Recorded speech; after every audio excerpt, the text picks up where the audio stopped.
The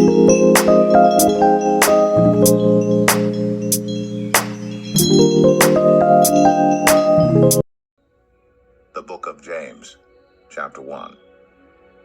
James, a servant of God, and of the Lord Jesus Christ, to the 12 tribes scattered among the nations, greetings.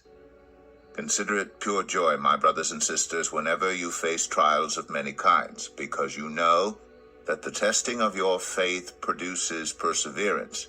Let perseverance finish its work, so that you may be mature and complete, not lacking anything. If any of you lacks wisdom, you should ask God, who gives generously to all without finding fault, and it will be given to you. But when you ask, you must believe and not doubt, because the one who doubts is like a wave of the sea blown and tossed by the wind. That person should not expect to receive anything from the Lord. Such a person is double-minded and unstable in all they do. Believers in humble circumstances ought to take pride in their high position, but the rich should take pride in their humiliation, since they will pass away like a wild flower. For the sun rises with scorching heat and withers the plant. Its blossom falls, and its beauty is destroyed. In the same way, the rich will fade away even while they go about their business. Blessed is the one who perseveres under trial, because, having stood the test, that person will receive the crown of life that the Lord has promised to those who love him. When tempted, no one should say, "God is tempting me," for God cannot be tempted by evil, nor does he tempt anyone. But each person is tempted when they are dragged away by their own evil desire and enticed.